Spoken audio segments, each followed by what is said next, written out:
Vi får börja nu. Visst det kommer lägga fram och se att det hon har neckplus. Främst, är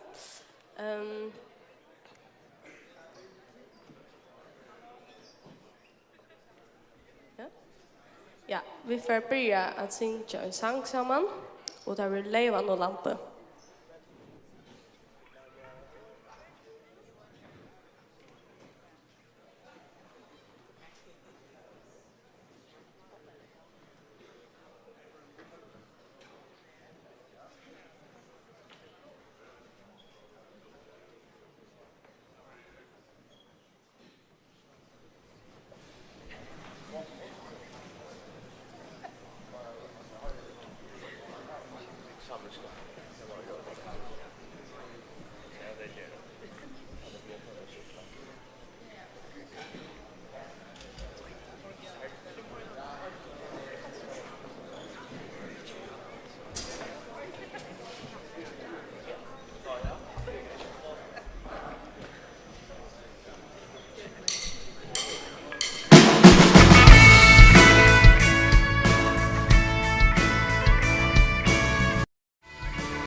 För god kan vi leva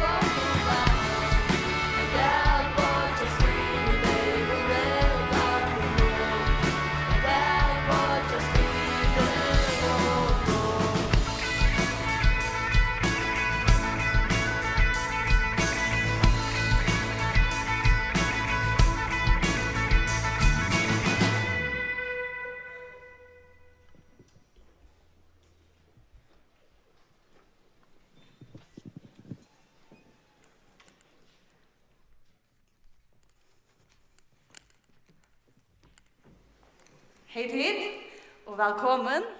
Då är det så just nek långa. Jag kan börja med fortälja att det blir strömt i kväll. Så hvis jeg kjenner någon som inte kan være der, så kan de skriva till dig eller sända dem ett lunch från testa.mfo. Så kan de släppa fylla vi här som de är. And for all the people who don't understand Faroese, the youth meeting will be translated to English.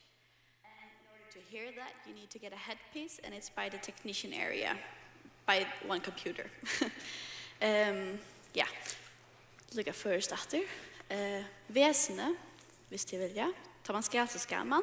Vesene her i jordet. Og her er nok av dem. Ja, så husker jeg bare SV at og det Samfelagsstevna, og hendan iveskriften har vi Malta syndromen høtte, lät i okkon. Hon og från av Hebreerbrannon, tåsar om til vi frels, så skulle vi kunne stå framfor god, og vi grønner samviske, og vi skulle få kunne annan bränna i kärleka, gå om verskon og sånt, men akkurat det verset som Malte munnen høtte ur Salmenon, Salma 34, jeg vet ikke få den opp her. Vers 4 og, ja, det er nok vers 4.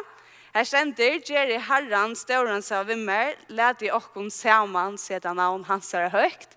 Husk akkurat til sort her høve, her vi dere nek samleie, ymsta stedene fra.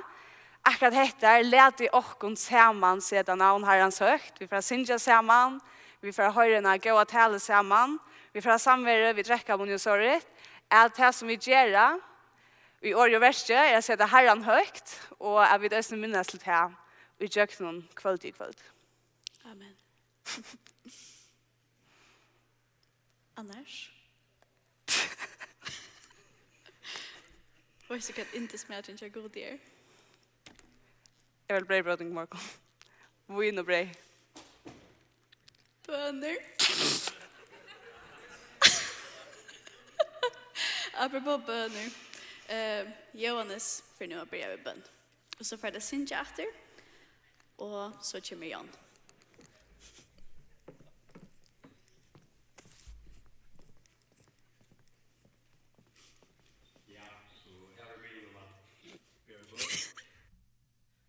Jag är sen sjuk så och så om det miljö som är slut. Jag också bara läsa några favers är en bygge. Efter i Matteus 18:20 visst det blev upp. Jag känner till här som 2 eller 3 är det sauna samman i namn och munnen är det mitt i mitten torra. Och det är alltid nog störst att alltså tar vi det här samtalsställen så är vi samla alla möten från förrjun från alltså samla samman i ögonen stauron sörhöll och allt är störst att jag har ska bara viska och ja allt är gott och så hej ett annat vers på pointaren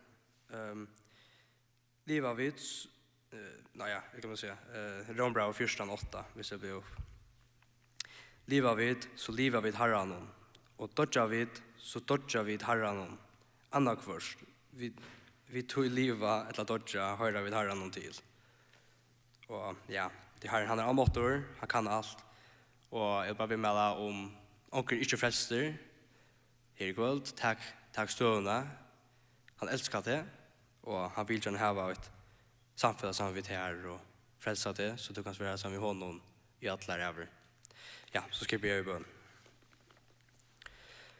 Gå väl och bara tacka dig för att vi kunde ha Hvítusunnudag att vi är och ja, att du tossar köken till skolan till hela kväll och jag fer och vi spårar från Victoria och Julia att ja, du lägger dem året hunkna och för vi bara att önska för ofrälst tro att det kväll och ja, vi för en vetjing till de unga här i förrjun. För tack för allt som du görs. För tack för att vi har möjlighet till det och vi ska få fyllt och ja. Tack för tonlagarna, tack för den här kaffe och te och tack för allt i Jesu döra banan. Amen.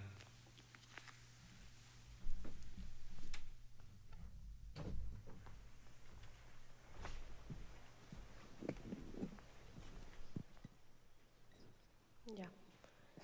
Vi får tacka 2 sanger samman är Jon kommer och de visste vi allt som var. Och välkommen att rösta till upp.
kommer så färdigt att synja och när fullt ut.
avkjærer. Og jeg vågner jeg kunne ta seg ordentlig vid til personlig som til i kveld. Og vid til som høyre med i kveld. Ångstens her som du kanskje i milen om. Og du høyre hendan båtskapen i kveld.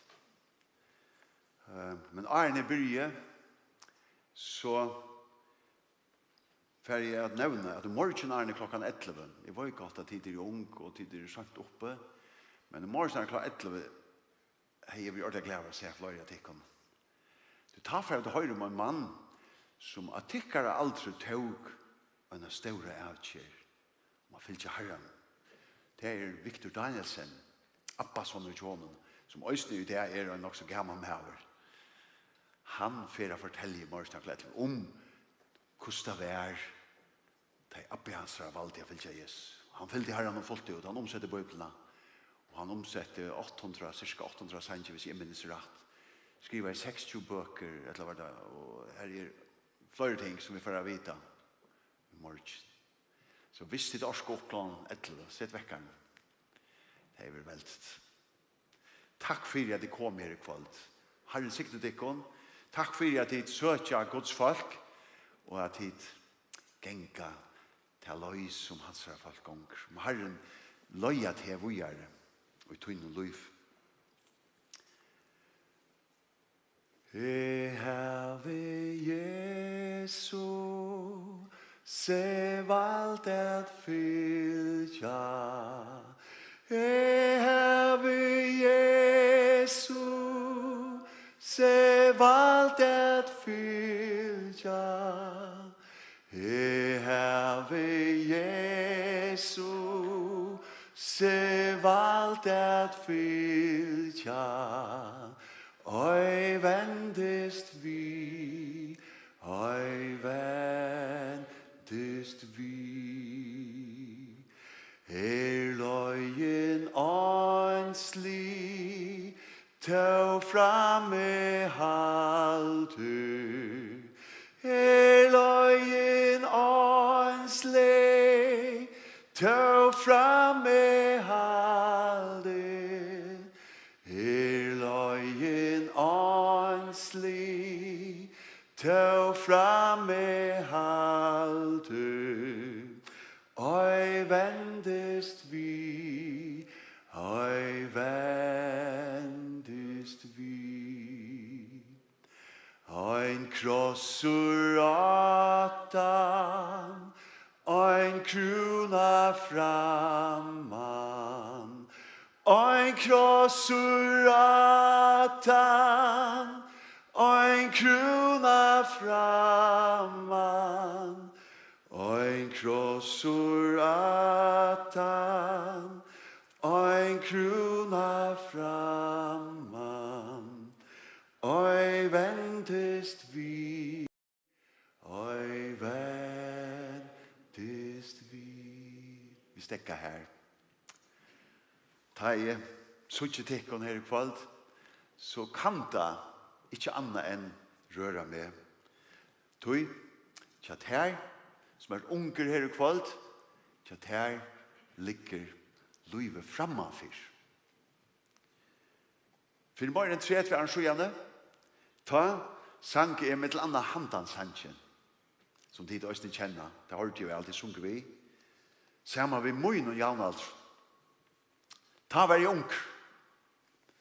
Ta kom til jeg velja mine livsløy. Og ta kan stå gjøre i det som ung. Men ta kan jeg ikke gjøre nå, i erfar jeg for at trus er. Det er ikke til som er at livet fra 20 til trus om mat. De arene er færen som er. Bibelen sier i Prædikaren 12, hugsa om skaparatøyen nær av ungdomsdøven. Det vil si nå til tid er ung.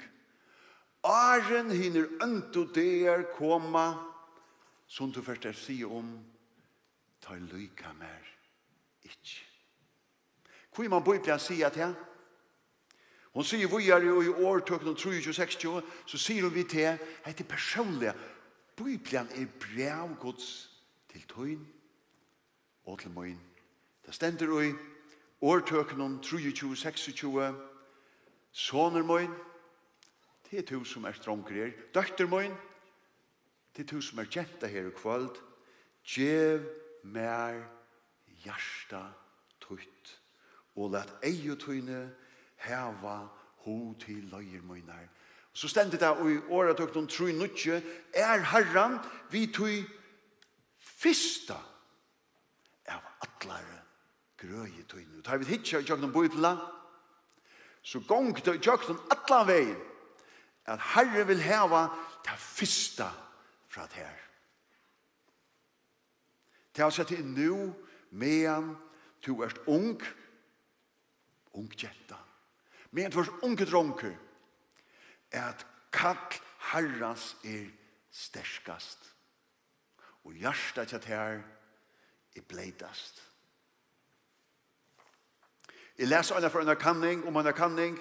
Hun gjør det for nekkene, hun gjør det enda Arne Eva føtter, men jeg tykker vi hun nok så framveis nok så sånn, men vi kunne bruke henne til å amen okkom vi. Han kan ikke være gjort med den tryggvande folk. Man kan etter nær våre teg blive frelst. Nær våre teg kommet til trygg av Jesus. Vet du hva han sier? 75%. Tru av ötlun 4. Tru av 4 av ötlun tryggvande var kommet til trygg åren teg blive eldre enn 14 år. Og 20% av træt var kommet til trygg for å bli frelst mittel 15 og 21 år. Det er nå vi kommet på 55%, altså 19 av 20 av ötlun tryggvande folkene bli frelst åren til bli eldre enn 21 år. Nå bare 5% etter. Og i tog kanningene som ble frelst 18 år at det var 21 år gammel. Hun gammel, denne kanningen, ja. Hun hever sikkert feiler, men hun stolar Bibelen, som er henne versene som vi citerer i, at God, Herren, kallar til nu at teka avkjør for et lov om å fylltjast ved Herren og å velge han nu. Jeg leser øyne for om en mann her i Førjun for nekvån Aron Søjane. Lukas som vi til kveld, så var han av en møte her han hørte om Herren. Og om det så stender i Apostelsønne 16:31 at Herren hever asett det ta og han skal døma gjerrar og ikke vi rattvise ved mannen som han har sett til det. Og hette han prekva ødler vi røysen opp fra en dag. Det er altså en dag for Jesus Kristus som kan bli til en frelsare. Nå, hvis han ikke vil til en frelsare, så får han en dag å være til en dømer. Og så mævren han fikk at han kattle, etter Førjun for nok snekk for han sjøjane, han kjente herre han kattla seg ordentlig størst. Og han visste, han følte i hjertet sin om, at nå var løten jeg ventet vi. Han kjente Guds sterske kattel av seg. Det stender at menneskesonen er kommet at løyte etter tog som fortapt det og er frelset det. Det er han løyter enn i kveld. Hvis jeg anker hvis du er her, som ikke vorst om du er frelst, så løyter han etter. Han vil gjøre det søgn fri og i kveld. Og hetta kvöldet, og i Førjun, for nekkon ansøgjane, nå har Guds kall rått til henda mannen, og han visste, han var fortapter, og nå var kallet kommet til han for å holde andan om at kalla av navn Herrens. Rombrev 12:13 sier at hvert han som kallar av navn Herrens skal være frelst. Men, hva gjør det som mævren? Jeg vet ikke om tid til å ha hørt om okkara vilja. Du finner en vilja, og en fria vilja fra Gud. Til å si ja, til å si nei. Og høyast hese mævren var så sterkt kattlaver, så ville han ikke vende vi. Og han fortalte selv skjøttene at kattle var så sterkt her kvølte at han måtte struja seg utdatter. Han måtte kjempa seg utdatter. Uresen i sjælen at nå vi djøn i høll. Tog han ville ikke gjøre Jesus til Herra og i søgn og løyve. Han ville heller njøte heimen. Jeg vet ikke om to her i kvöld som heller at heimeren nekka for te. Her får det være veltet. Her får to å finne fri. Men det bare til Jesus at du finner værende fri, som værer alt ut løyv, og inn i æven løykene tid. Men vet ikke hva det hendte, da han har jo vraka kallgods, vet ikke hva det hendte i 18 at her. Da Oliver skjerma hendte, kattle stekkai. Kallgods, god gast, er kattle enda mannen, og vet ikke hva han blev uisa kalter for kallegods, for åregods, og i lenka tog. Bibelen sier, til minnes videre Hvítusunnu nå, at Johannes 16:8 sier at Heilige Anden er sendt i heimen at samføre til om synd. Om at du er syndar, du er fattelen, og om at God er rettviser. God tåler ikke tøyna synd og møyna synd. Og Heilige Anden, som stender om her, han samfører øysene til om at øyn der verer en dømer som er les om og gjerne. Og tog tøyn støva ikke gau. Støva til her utan Jesus er alt annet enn gau. Vi leser i brevbraunen 19:22. Her stender om okkon alt at menneskene er lea at dodja øyna fyrt. Her vet vi dødt, at vi skulle. Hvis Jesus ikke kommer atter, kanskje han kommer atter med en tidliv. Jeg vet ikke om han kommer med en eliv. Jeg håper det. Det er jo fantastisk at han kom. Vi blir ombrøtt. Og det som er deg Kristus hadde ris oppa. Vi vet ikke når han kommer. Men om ikke, så er okken ødlån leia øyna fra dødja. Og her etter dem. Og hette her de rinke tøyene. Og du hever bæra øyna ærmarskere tøy av Elia. God sier i 1. Mosebok 6:3 at andemøyn skal ikke til evige tøyer strujast ved menneskebøttene. Det vil si, Heilig Ande fer ikke alltid å kjempe ved det, hvis du ikke vil velge han og det. Du først er ærmålt av tøy, her Herren kattler til. Og det stender i årtøkene 1928. Og det passer også på okken. Du alltid skriver til okken at han som menkene refser, vi kunne kanskje si, som menkene avværer. Jeg vet ikke om du nærkene er skriven avværer. Men korstene gjør halsen her, det er mest at du herer det, du sier noe, ja? Skal snøkle, det er mest brottlige, knapplige, være bråten, ogrående, sunt. Himmelen som jeg nevnte i Janne, i førjen for nekkene arrangøyene, han var herskattler, sterskattler av gode, men han ventet gode bætje, han ble kalter, kaltgods takna i menn, tog beter, han fikk en chans at rett. Det tror jeg kan fortelle seg søvna. Det er annars jeg ikke kunne fortalt henne. Guds kall kom atter, og nå akta jeg og ble frelste. Det er det som tog oss bløyve kveld. Vi kjenner ikke fremtøyna, vi døyer bare nå. 17. Korint 6:2 sier, ja, nå er nyast her, ja, nå er lealig tøy, nå er frelse dævren. Du hever bare nå. Du forst ikke hva annet du først. Vi lever bare på nå. Det er bare god som vet alt. Vi er så avmarskaje. Og som vi sier her, det her vi er bare til oss om de rinke tøyntene. Bibelen ber dere faktisk for ut i Øtlandheimen vi tar noen gode tøyntene.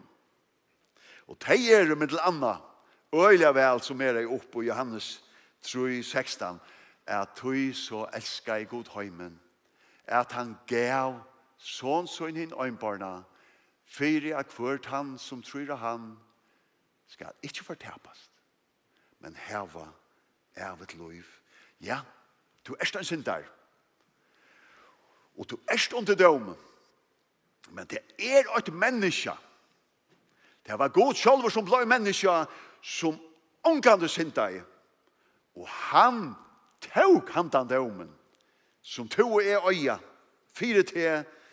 Det stender i Isaias 3:5 at han var skjartur for brot okkara, sårar for misstyr okkara. Straffen var lagt av han. Kvoi? Jo, så vidt skulle de hava fri. Vi sar og han sær vidgrøtt. Han hever goldet tøyna synd. Han byter bara koma og få lot i hese frelsede. Og han sier vi til Johannes 5:24, sannelig sier jeg til her. Han som høyrer årmøyt, nu høyrer du år i kveld, og tror. Vil du tryggva? Vil du sette ditt alit av god? Han som høyrer årmøyt, og tror honom du sender med, hva fært han? Hva fært du? Han hever av et liv. Og hver kommer han så til deg? Nei, og kommer ikke til deg, men er ferdig om. Fra deg til liv. Og det så fantastisk at det frelser han. Hvis vi ferdig i en kapittel langer ut, kapittel 6, og vers 33, så leser vi det her at alt de som ferdig gjør med her. Det Jesus som taler. De kommer til møyen, og han kommer til møyen. Hva sier han her? Skal alls ikke. Hvis du kommer, han får ikke akkurat det bort. Neste vers. Du kommet ned av himmelen, ikke gjøre vilja møyen, men vilja hans som sender meg. God himmel. Hvor gjør det? Og hetta vilja hans som sender meg, at jeg skal ikke missa av at han vil give meg, men røysa til opp. Sørste det. Til verer tan dagen, ta Jesus kommer atter. Da skulle alltid frelste røysa opp. Og de som lever, han skal to livet ta, to vil ombrøyter, først og dårlig av likam. Jeg får kjenne det atter. Det jeg leser du vil løse det. Men du først og dårlig av likam, annars kan du ikke være sammen med Jesus. Og han skal røyse til oppsørste det, og så halde det et vers av treet. Du heter Vilje Færsmås, at kvart han, og ser sånn og tror han, skal kanskje hava nøy, skal hava av et liv, og i skal røyse til opp. At det så god gjev det, at det som han bjauar til her, jeg minnes så vel så repta for noen andre søgjane, og til godt. Det godt jeg har vært noen andre så repta. Nå ikke så nek langer. Jeg var ikke nek at jeg kunne nek hver. Men så innenfor jeg snakket vi og en drang. Det ble vitspåret møte til kvalitet. Og han ville være frelster. Men han skilte ikke ordentlig. Han fann ikke ordentlig til han. Hvordan han skulle bli frelst. Han bare græt og græt. Først tog seg liløyeren ved han. Så for en annen som lødde levende å snakke ved han. Og så kom han med til møyen og sier, Jan, kan du ikke prøve øysene? Og så slapp jeg. Og jeg er så glad for at jeg slapp å snakke ved han. Unga dronjen ta. Og jeg glemmer aldri en sånne samrøver. Og han sier at han stod, minns vel, jeg stod ved vinteren og i sin kammeren og dronjagongene. Og han sier at han stod midt av gavnet, og en annen dronger la en sånker lusteg, og henne var ferdig rundt og få seg bollar og kakao, eller også, det var ikke. Jeg sin dronger ville bli frelster. Og tid. Og han græt, og jeg rundt jeg leser, at disse versene, det var et sånt som jeg visste kunne kvalitet. Og jeg leser et annet vers, jeg begynte jeg med samme ut, men så leser jeg et vers av træet. Så sier jeg, nå skiljer jeg. Er det bare så? Ja, sier jeg, ja, det bare så. Og han ble frelster til kvalitet. Så var han enda ikke her. Noen skjøttene, tar han stadigvæk onkelen ikke. Fikk han Oliver til han skje. Han var deg han og nær. Og minst neggbå og fyrir noen. Og ta minst det vel, hvordan glad vi var at jeg har haft disse samrunna vi han. Jeg visste han døye, så får han hjem til Jesus. Så viktig det at vi vet ikke hva møter okken og løyve noen. Men han ble frisker, han frelster, han lever sammen med Herren enn i det. Så godt det å gjøre Jesus det. Godstøten nyttelig til alt, og har lyftet. Bæge for hjertet liv. Og for et kommande av et liv. Det det som vi øya som øya Jesus. Og det vissene kan du få i kveld. Jesus sier om okkon som trykker han. Han sier det i Johannes. Jeg elsker Johannes evangeliet. Det hører dit. Atlet er Johannes. Ja? Johannes 12, 22. Her stender seiermoen. Ta David. Seiermoen. Det han sier bare mynd av en hyra og seier noen. Seiermoen høyre rødt på en jeg kjenner han og han fylker med her. Fylkes du i Jesus, ja? Hvor er det? Jeg gjør honom av et liv. Og han skal aldri og i atler over fortabast. Og ånden skal ryva han ur hånd mine. Og så et vers av træt. Fær moin, sier Jesus, som er bekymmer han, er større enn ødel. Og ånden kan ryva neka ur hånd færsmunds. Hatte tog støva som tror er Jesus. Hæsa støvna kan du få vi er kommet kvalt. Vi er bjergauer. Det er ikke lukkeligere ungdommer enn tid som trykker Jesus. Tid som tjener honom, fylker honom. Det lyser av til honom. Og øystedet har det her ringt, så har det allikevel godt opp at han mat han, at det har den beste vinen i alle verden, i alle allhøymene. Så jeg har sannelig sannat her at det beste er å fylkes vi Herren. Gå til halte til han. Ikke missa mot. Og som som er frelst. Til strav. Halte til Herren. Ikke lete til lokket i høymen. Jeg minnes personer som jeg snakker vi, som er ulukkelige, til synden lokket der ut, og til det kommer kanskje personer som er nekve eldre enn tid, som grata, til høymene lokket det ut her, som det er ikke lokket. Det ser bare spennende ut, men Herren er jo nekve bedre til tog. Jeg fylkes vi ser, og tog blir så glad for jeg skulle ikke tikke om. Det er tid, fylkes vi Herren. Kanningar visa. Det er så lise. Jeg vet ikke, man kan gro for at det passer, men det er sånn som jeg vil lise. Kanningar sier at et vaksefolk vet teka mellom 33.000 og 35.000 avgjører om det er. Det har man vært øyelig nekvar pikkelutlar avgjører. Eller at det sier sjokkar, eller alt mulig.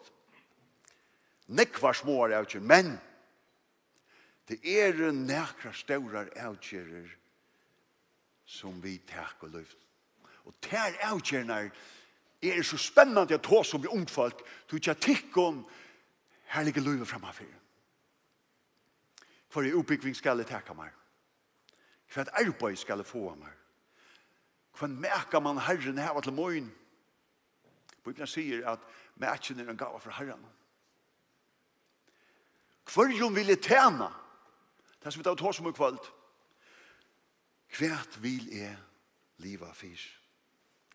Og avgjører kunne være øyelige fataler. Jeg skal fortelle morgen, jeg leste den en dag, jeg prøver å google om onker avgjør som hadde vært øyelig avgjørende for Louis Jonkron. Det var den 11. september 2008. Da vi hadde alle oppe hver av Twin Towers i New York, i USA. Det var flikkvare flo inn, og tid har nok ikke vært tiltatt. Men jeg minnes det øyelig vel. Han der i skuld i med som arbeidde her kvant det, han hadde Glenn Goosey, jeg bare sett han etter. Han skulle til arbeid, han der. Men jeg var ankrer mestligere årsøk, så valgte jeg, nei, jeg fikk ikke fri det, jeg var ankrer ørender, nei, jeg fikk arbeid det. At det var øyn avgjør som aller helst bjerga i løvnen. Det vet jeg ikke, men det var ulla nek som døye, og tog vanndokkene.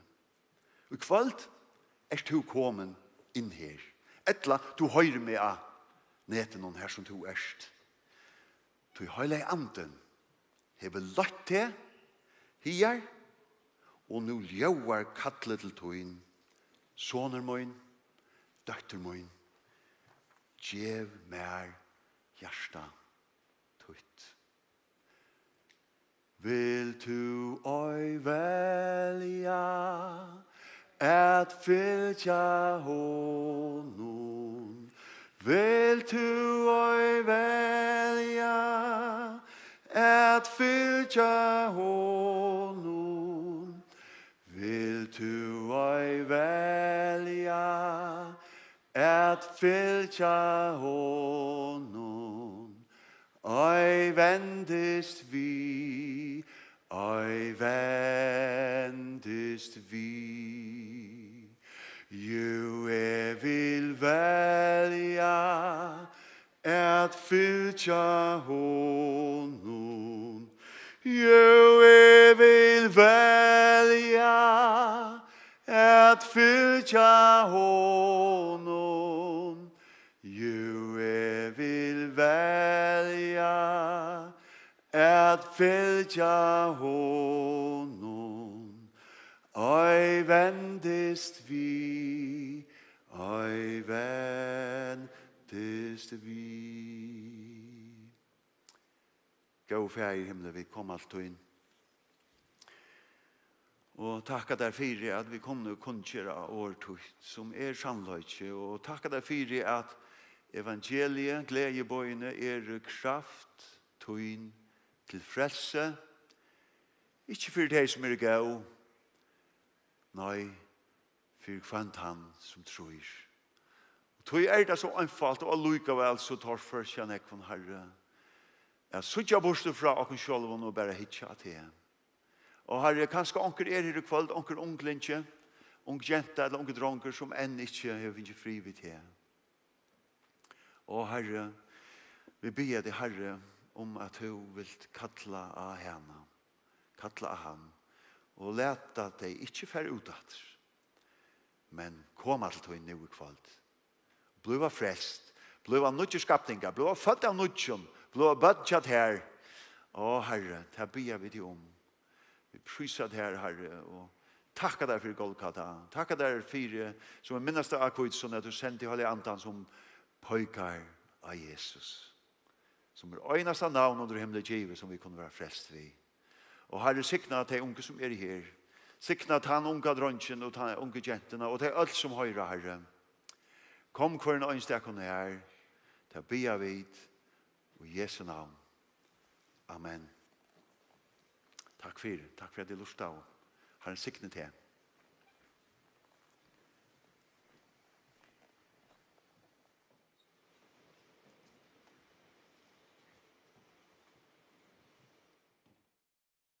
Takk. Takk for det, Jon. Niks. Hei. Her var det. Takk for det, Jon. Hvis det noen inn her som kanskje husker om disse avgjørende som Jon har tatt om i kveld, kanskje disse avgjørende om å bli frelster, eller hesten alt som som nekvar avgjørende som fytler nek, så enten renner vi om til å få halv Jon, eller ta seg vi symakkeren til at det ikke om akkur som fytler, eller finne okran som det kanskje ståle på. Ikke lade det vekse nu, det ikke noe gang ansamme vitt vi, men jeg kommer fram for hver nøren, vitt vi, kommer fram for god vitt vi. Ja, så.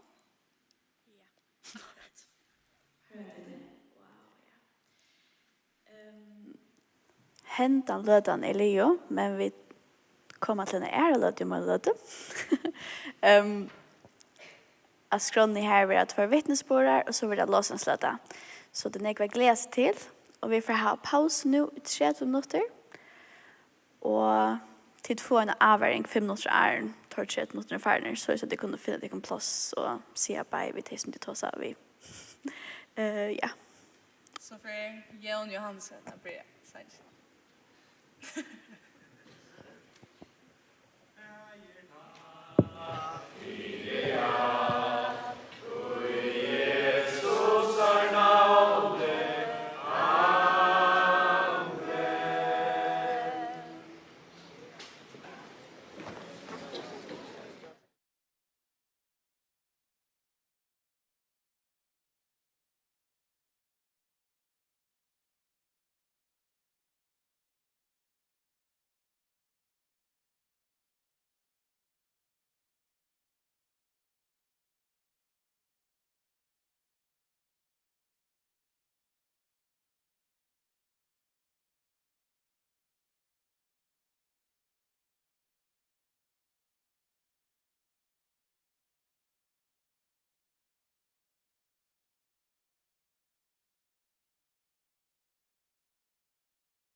ikke pausen var for stort.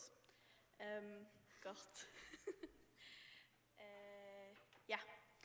Before we start, I want to inform you that if you don't understand Faroese, there are some headpieces that you can get by the technician area, by the computer, and everything will be translated to English. Yeah. Ja, så hvis nægger at ikke har noen som ikke er der, og halda til tøyma fyllt vi, så er det velkomne å sende dem et link til betesta.fo, her det blir strømt. Og så er skrånne i kvöld, 17 løtene er 2 vittnesborder, fra Julie Boadøtter og Victoria Toi. For synes jeg sin sammen, og så enda vi en låsangsløte. Nå kommer Kari opp at bryr med vi bør. Ja, Kari kommer opp, og så synes jeg 2 sanger, så kommer Julia, 2 sanger, så kommer Victoria. Så videre det.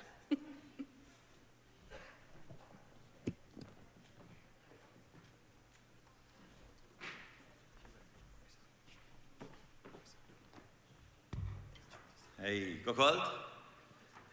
Tala så jag kan tala så just neck. Spännande. Tala Jan. Jag hoppas du har hört det. Jan. Hörde det. Tid ska bara be ögon. Ska vi be samman om att Herren släpper fram ät och kväll. Att det flimrar från skärmen och stöjer från tusen sitt synare. Og til øren og løven jokken skal lukka som konfer bakgrunden av Herren skal slippe fram med at ta seg jokken kveld. Jokken er så vidt sporene som vi er kveld. Skal vi be sammen? Fær vi kommer fram for de her god. Det takk for hver verst, her god. Det takk for nei tøyne og musken tøyne og kærlega tøyne til okken her. Takk for at du vidjar okken enn i det. Vi takk for at det er noe atterliv her som du kallar til tøyne her. Kan ønskjengene av dem. Og vi om at du måtte vidja okken i kveld og være mittel okken, viske og okken og tale til okken. Tale jokken til vår som skulle ha vittspår, jokken sanjen og alt annet her. Vi hjelp til okken av å være åpen for det som to ikke sier okken. Vi tundur bare verdig navn, amen.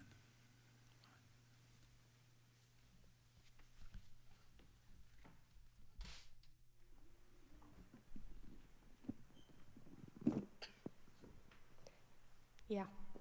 Arren Julia kommer at ha en vittspår for jokken, så får vi ta sinja 2 sanger, og vi får börja vid djupte sint. Oh,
God kveld.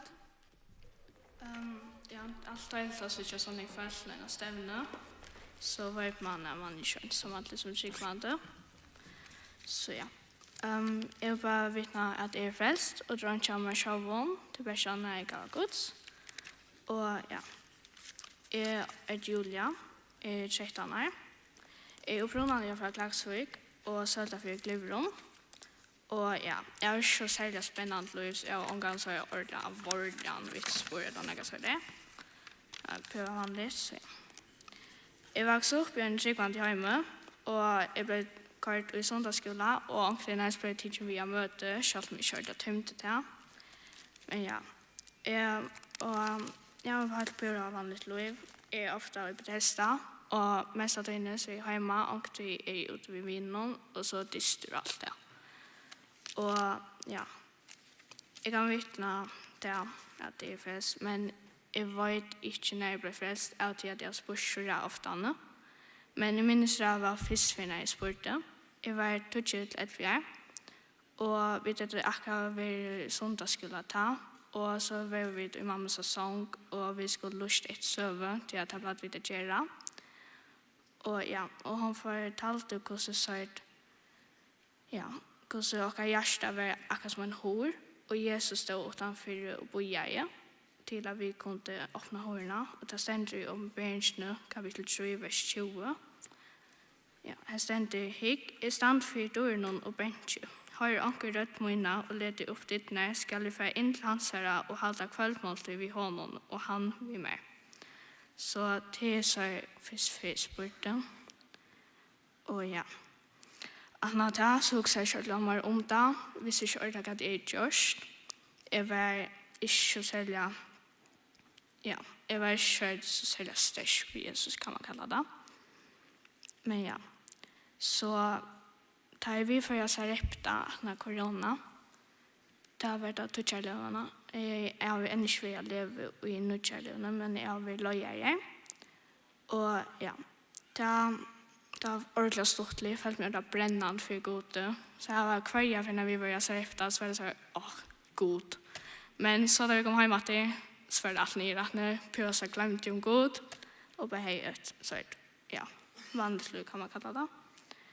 Men ja, annars så berättas allt att sätta i livet så det. Där blir jag taga seriöst. Jag säger med mig så okej, när jag kommer hem att det ska jag än vara brännande för god och inte så för nytt nu. Så jag valde att läsa biblarna och jag blev upp till Johannes till att det sagt vid mig att det var en god bok att börja vid. Jag blev så liv i Hanna och tog henne out 1 januari och jag snöjade honom att jag skulle läsa alla biblarna i öppnar, eller minningen ta. Och gott är nu kom till Isaias kapitlen här och så fortsätter bibeln på Jeremias. Och ja. Jag vill uppleva nek och jag kommer leva, bara det goa och det ringa till att jag har vid allt som kristen. Och vi må bara lägga mest till att här är vi målstående. En av min intresverser ständer i Årtörtsnö, kapitel 16, vers 24. Här ständer mild är som rännande hundnagel, salne söt och likamne halsvöld. Jag vers minner mig att det säger och jag ska ansvara på att det säger först till att år har så stora avvarskan. Och ja, det är också inte att tåsa så lätt vid min föräldrar och vid honom. Och det har vi att bra mitt liv. Det är att jag blir gänga runt och skälta som mötte och alltså det och ta vers gott. Så jag valde att jag är och stäcka i tog. Så till jag kom bättre vid med och den är så fällig forskning som jag gör. Och ja, det är också att finna ut av så att om det är så gott eller något så det. Så hvis onkel till dem säger vi med så att och som det har hört eller något så det så kan det ganska kan att jag kunna lossa det. Och ja, som kristen så är det viktigt att vi skiljer att det är spännande och att kika på Jesus. Vi må också leva vad han säger. Där vi lärt han inga vägen. Och ja, jag har aldrig haft en ordentlig samtal vid Gud. Men ofta så har vi följt han. Och det är dåligt att att føle frien som han är bjöd dig. Och hvis du sitter i kväll och möter någon och du inte är fästig, ganska vin bjöd dig, innerliga be för att det skulle komma till Jesus. Det är det bästa agent jag kan tacka. Och ja, det är den bästa agent som jag kan göra. Och jag bara vill alla tack för det. Ja, tack för vitspånet. Och ja, jag hoppas det finns också vi och också tackar vi hemma till. Amen.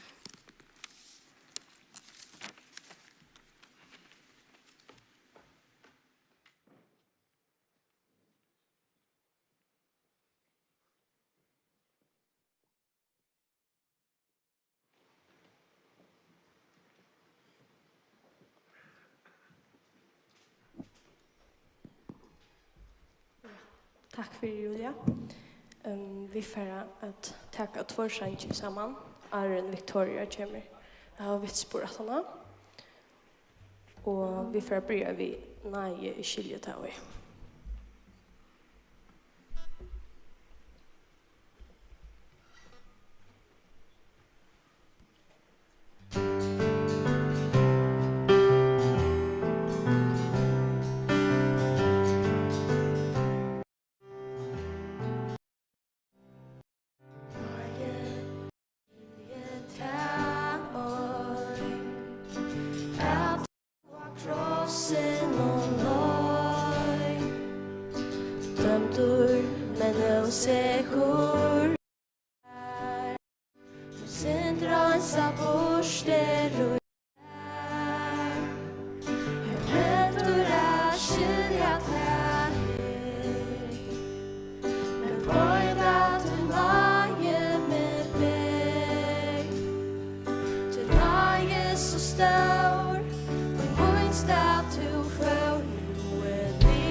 Cross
kommer god.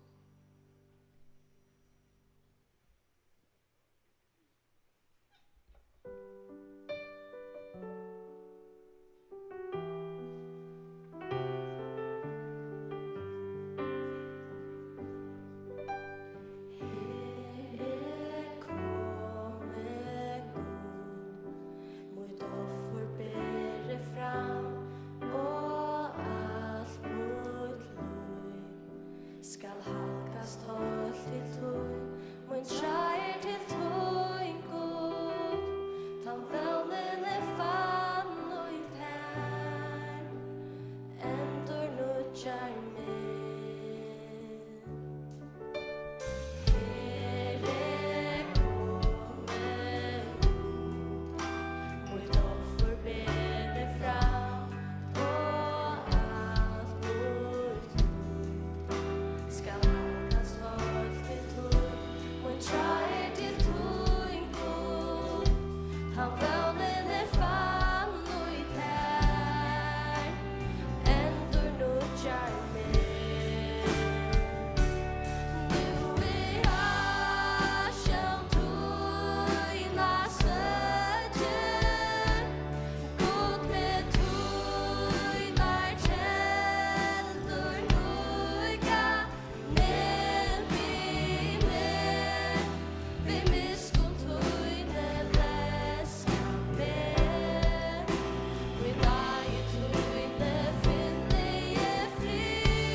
for tonight, I struggled with a little bit of fear because, as you can see, there are a lot of you.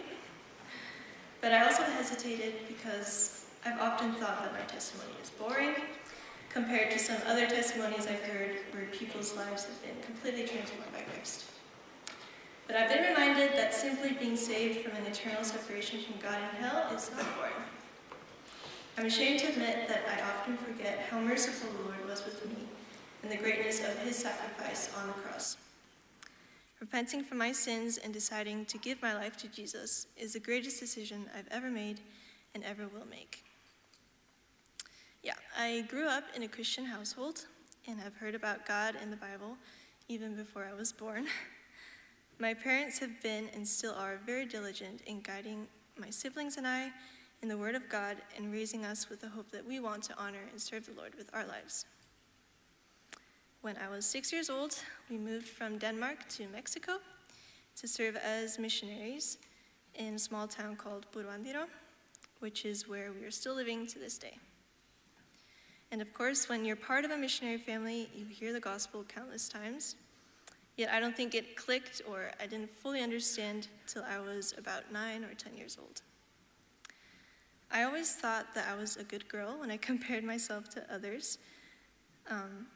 And I thought that since my parents were Christians and I was a missionary and I was good, I could go to heaven. I remember some days I woke up and I made a goal for myself that that day I was going to be perfect and I wouldn't sin. However, every night I went to bed disappointed because I couldn't be perfect. It was impossible. I always sinned in one way or another. Little by little, I started realizing that I did not deserve to go to heaven.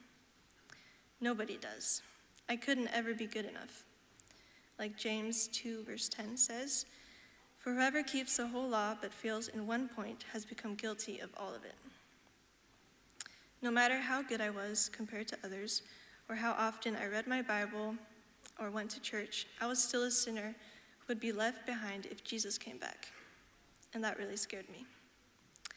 I don't remember a specific day I was saved. I think for me it was more of a process of understanding the gospel little by little. But I can say with complete certainty that Christ is my Savior, and when I die or when Christ comes back, I will go to heaven to be with my Father. And it is nothing that I have done to deserve this, but only through Christ's grace. If there's anyone here tonight who still does not have this certainty and is not saved, I beg you, don't wait to repent from your sins and put your faith in Jesus, who loved you so much that he was willing to suffer the most painful death to pay the price for your sins. I know this might sound weird, but even though I don't know all of you personally, I still feel love toward you all in the way that I want you to live alongside Jesus and have him as your Savior, and his love never fails. And like Silas said yesterday, when you have Christ with you in your downs and hard times and trials, you have the power through him to overcome them. Don't think that since you're young and healthy that your life cannot suddenly end, or that Christ will not suddenly return to take his children home. I've experienced firsthand how quickly a life can end, not only with old people, but with young people like us, who might think we have a lifetime ahead of us. But we are so fragile and weak, and our life is, like the Bible says, a mist or a fog which only lasts a short time. God knows each and every one of you. He knows your deepest secrets and thoughts. But he has given us a free will so we can make a choice between heaven or hell. It's a choice that shouldn't be hard to make. When someone offers you a gift, all you have to do is accept and receive that gift for it to be yours. God is offering you a gift of eternal life and freedom from slavery to sin, and all you need to do is accept this gift in your heart through faith. So like you all have heard so many times, seek the Lord while he can still be found. And lastly, if there's anyone here who is saved but has lost the joy and gladness in Christ's sacrifice, as I have often done, a verse that has been a huge encouragement for me when I go through this is Psalm 51:12, which says, "Restore to me the joy of your salvation and uphold me with a willing spirit." And yeah, I love all of Psalm 51, so I encourage you to read it when you have time. But that is probably the verse that has encouraged me most. I'm just going to read it again. Restore to me the joy of your salvation and uphold me with a willing spirit. Amen.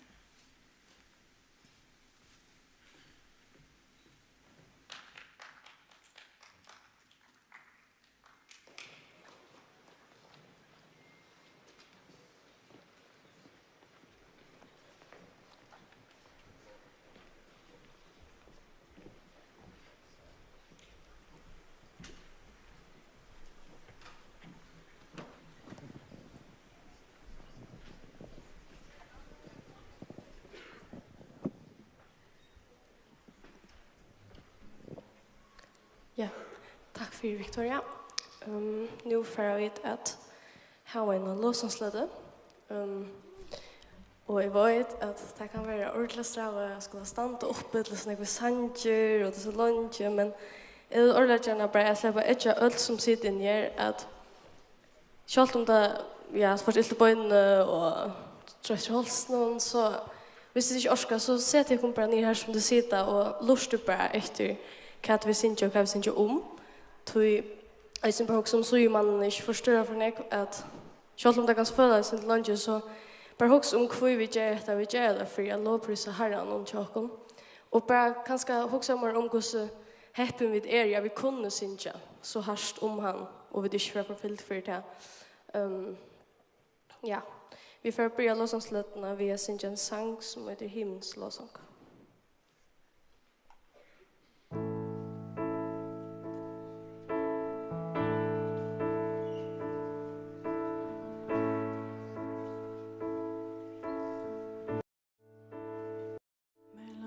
Så jag kom till den ställen här nagen bor och sorgen bor stor är så han som löj som frälst och fyllt just han och jag vill honom vi vår komma skall att nöja fyra honom där vår komma skall ta dig röjmar skoa andligt hans som tar män ur risene höjlor höjla vårders tro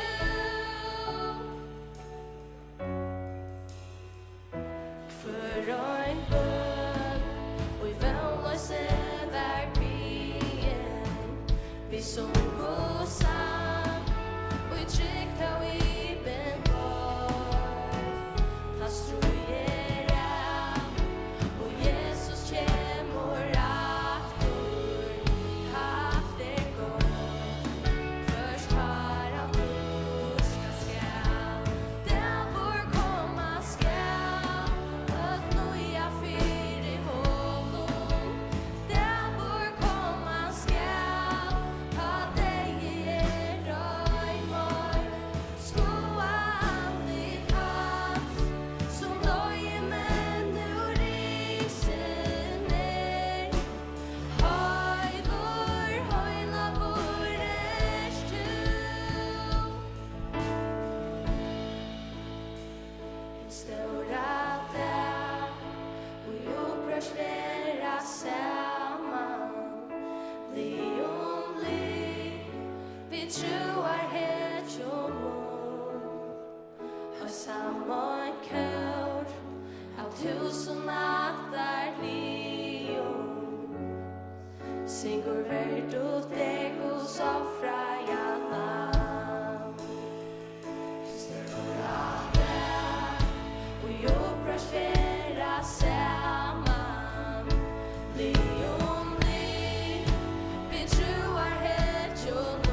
så vissa.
I sought the Lord, and he answered me and delivered me from every fear.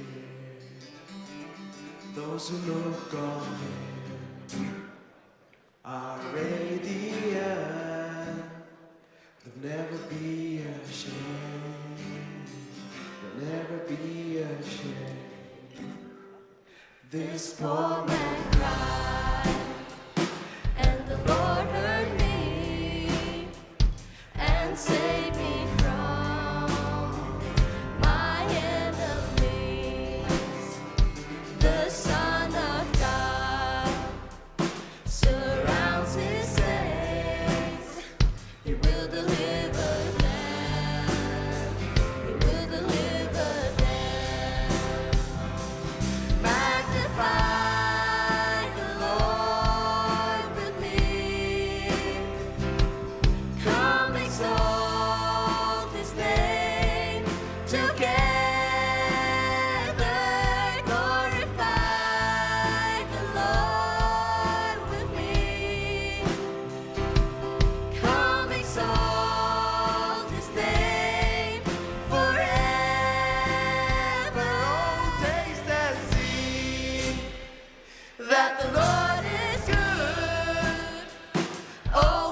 bless the Lord every day and night. Never-ending praise, may our incense rise. Let us bless the Lord every day and night. Never-ending praise, may our incense rise. Let us bless the Lord every day and night. Never-ending praise, may our incense rise. Let us bless the Lord every day and night. Never-ending praise, may our incense rise. Magnify the Lord with me. Come exalt His name together. Glorify the Lord with me. Come exalt His name forever. I sought the Lord and He answered. I sought the Lord and He answered. I sought the Lord and He answered me. Oh, I sought the Lord and He answered. I sought the Lord and He answered. I sought the Lord and He answered me. Oh, taste and see that the Lord is good. Oh, blessed is he who hides in Him. Oh, fear the Lord. Oh, all you saints, He'll give you everything. He'll give you everything.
Ongin større som du, Løyve mot alt, undaskall, min frelsare du ja.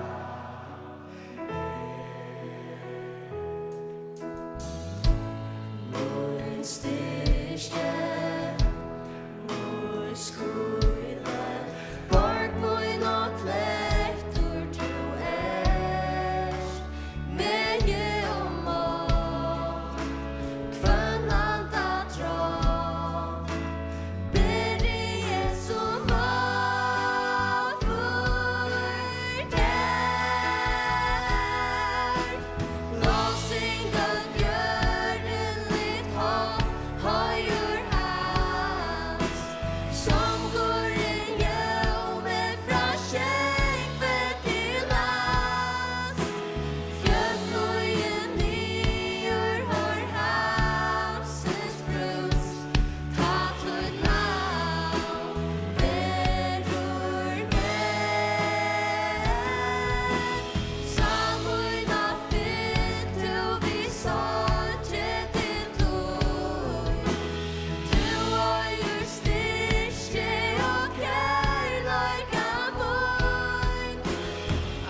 som var tripe,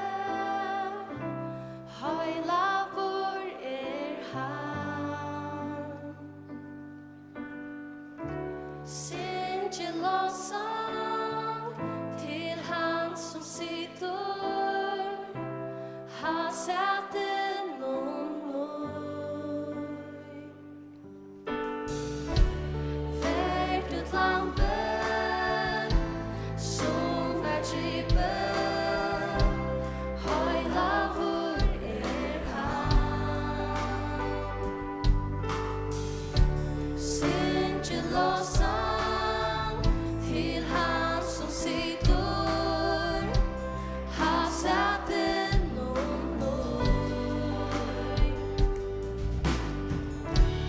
heila vår Herren, Herre god av vannet, som värd och komma skall. Høyre deg frelst og synja, når flere kanskje noen, så vanna deg av noen, du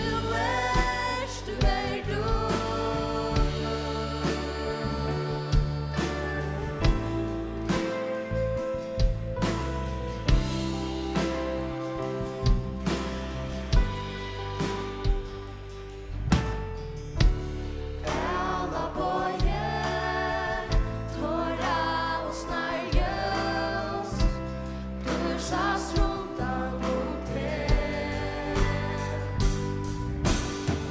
Sikten nära styrsten, dörren och höjren, tøyde løgne sanne god.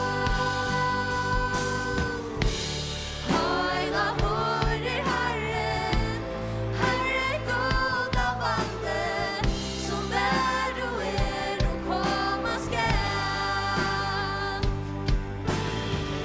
Høyre deg frelst og synja, når flere kanskje noen, så vanna deg av noen, du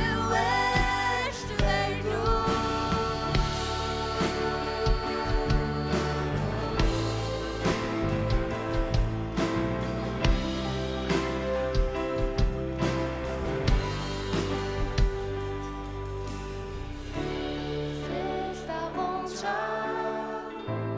vøvn og løyve, ta høyre ditt navn.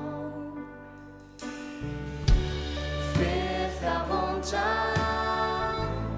vøvn og løyve, ta høyre ditt navn.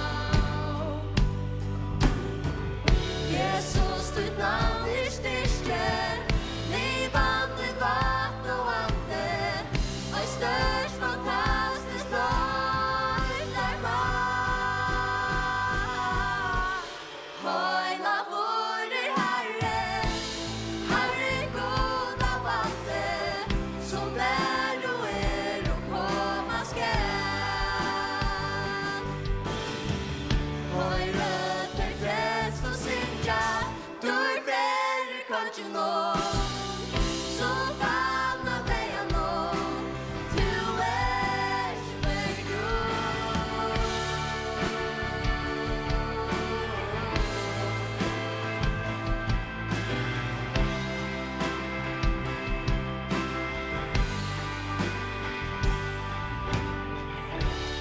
Heila vår Herren, Herren god av vannet, som värd och komma skall. Høyre deg frelst og synja, dør flere kanskje noen, som vanna deg av noen, du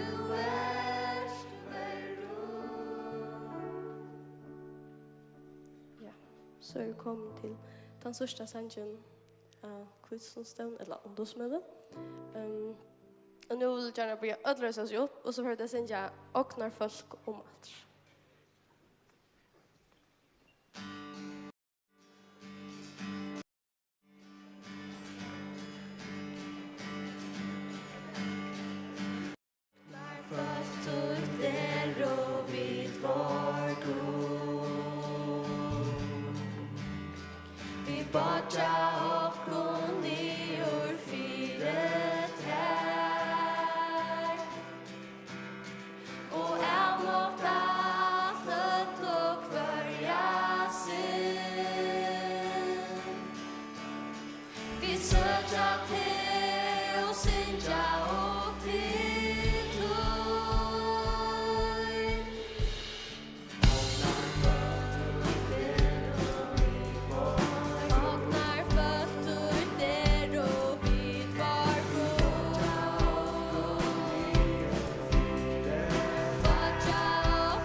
falla nu och gröt och kvön och wine endur nu jamme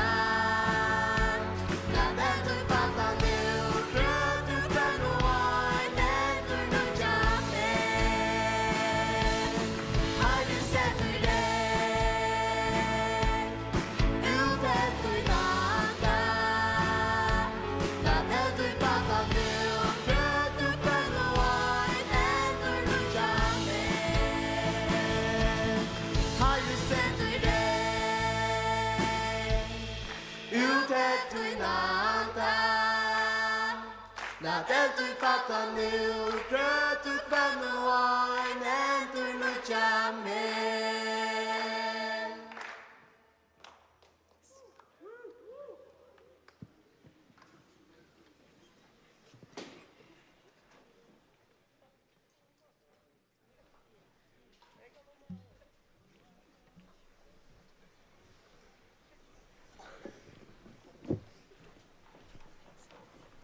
Ja. Takk for tonløykere og spillere og sangere, måtte jeg. Døylig å kunne låse seg sammen. Og det blir et døylig vikskifte. Jeg får lykke til å være sin rett ut her som vi tar var hårst, bare i Gjørskvold i kveld. Helt det var så godt å gjøre det, Jan Magnus tog seg om etter vi døp i høyla i andan, så at vi har tidlig møter Jesus, så teker høyla i andan bostad ui okkon, så handlar det om jokkon att fylla okkon vi höjla i andan att fylla okkon vi gode och ta vi så fylla okkon vi gode så kommer avväxtren och så det en spurning som han sätter som rakte med i ötlen för hon vi har höjla i andan atlan som han men hever höjla i andan till atlan som to erst gott jag kunna huxa om och så är det här vi antar som ett här vi skulle välja Herren att vi väljer Herren nu medan vi är ung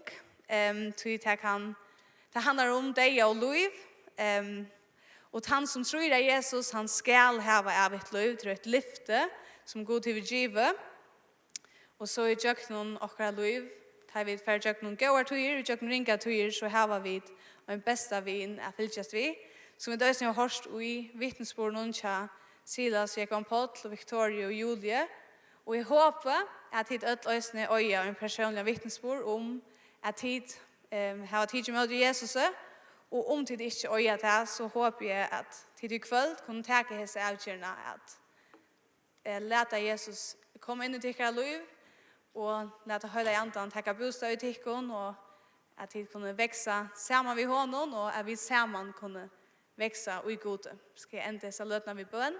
Gå god, vi tackar dig för det att vi kunde vara samman här om det att vi kunde samlas såna folk, prisa till, lyfta till högt och att lära mer om det god. Låt detta vara ett kväll där vi har tidsnäga in som kan avskaka liv, att inte bara näga vid höra men näga så att som kan leva god och jag ber för kvar ensdagen som är inne god, du känner görstene, du vet att kvar ensdagen strys vi, vad det är tungt i livet och grip du in och vill du åka ljus och åka borg och låta vara till tog min löjta till och be för det att du bara skapar en öjlöjk i mittel nockon att det är två herre som är större i mittel nockon och att vi älskar på en annan som tror älskar ockon. Mest av ötlån god, tack för att du sände tvin och en barn son så att vi vid tryck att jag kunde bli frälst. Tack för att det är inte ockon självon, inte av verskon så att ungen kan rösa sig. Nej, du gör det allt.